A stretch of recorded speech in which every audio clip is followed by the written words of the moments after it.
Fellow Nigerians, I'm basing my topic today on detention and harassment of Sowore. Justice delayed, justice denied. I am not saying that Sowore is guilty or not guilty. It is a matter of court. It is a matter of judge to decide. But what I'm against is detention and harassment of a fellow citizen. It is totally unjustified to detain somebody longer than necessary.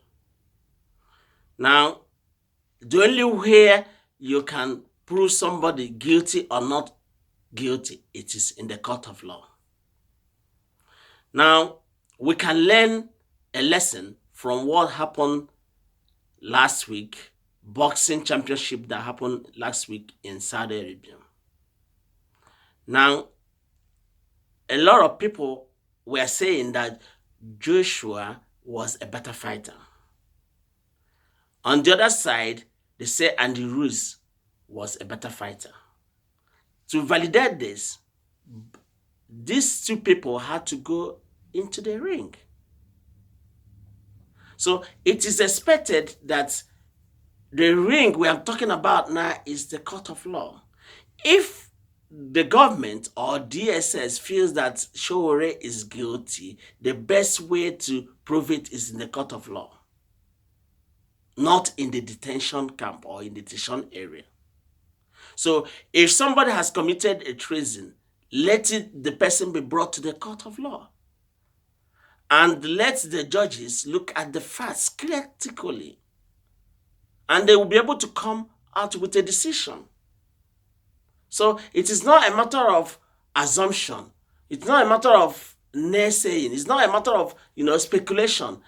I'm not saying, as a citizen of Nigeria, I'm not saying that Sowore hasn't committed anything. But what I'm saying that he needs to be brought to the court and allow the court to dispense its duty. The judiciary is constantly harassed and molested. If you look at what happened last week in the court, it was a disgrace. I couldn't believe that the arm of government, which is judiciary, is being harassed and molested and being muzzled in Nigeria. So there should be a respect for rule of law. There should be a respect for our courts. There should be a respect for our judges and lawyers.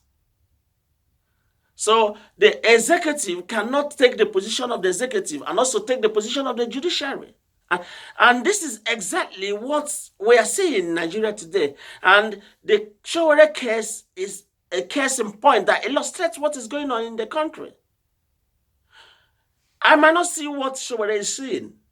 You might not see what Sowore is seeing, but let us bring his Sowore on the court of law, on the law court. And then let the DSS and other party prove him guilty. If he is guilty, let him be jailed. If he's not guilty, he should be free. So I want you to understand your voice count in this situation. Days are gone when we believe our voice don't count. If we are 200 million citizens, these 200 million citizens, your voices count.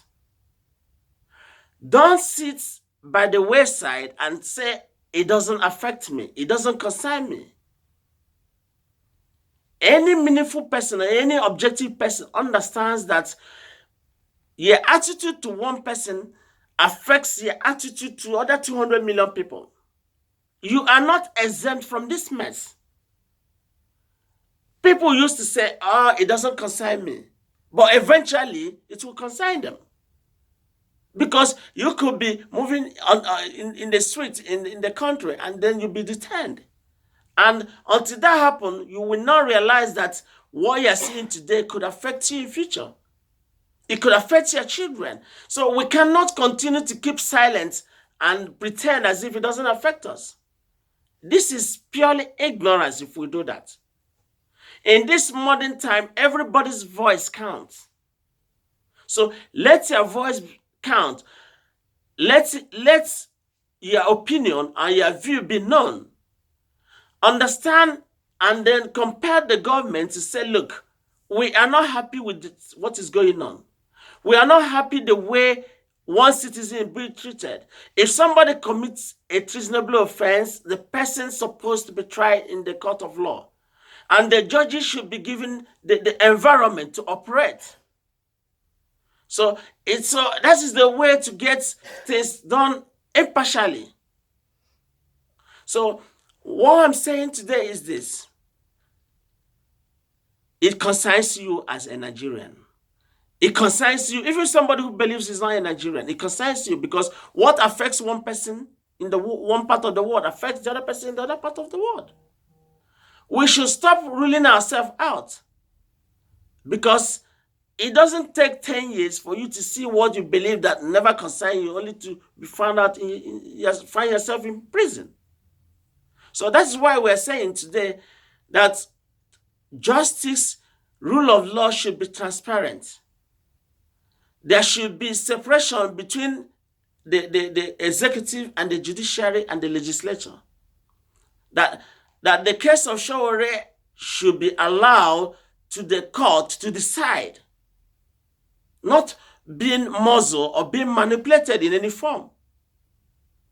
So, because if we don't do this, it affects everybody. Any other meaningful thing you think you are doing in Nigeria, it affects it. It's rolling back our civil liberties.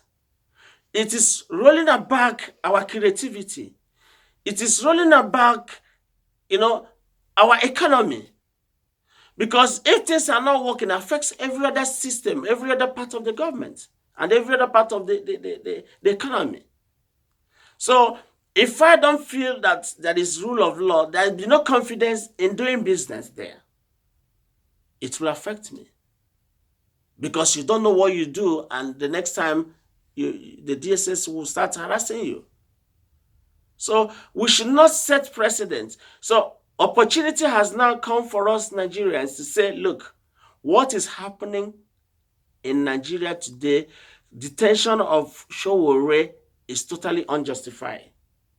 We are not saying he's not guilty. What we're saying, he should be tried in the court of law, not detaining him. Even after trial, you detain him. After trial, you detain him. Nothing comes out of it. So, because justice delayed, justice denied. In order for us to move forward in that country, there should be rule of law. Without rule of law, there is no government. There is no country. Thank you.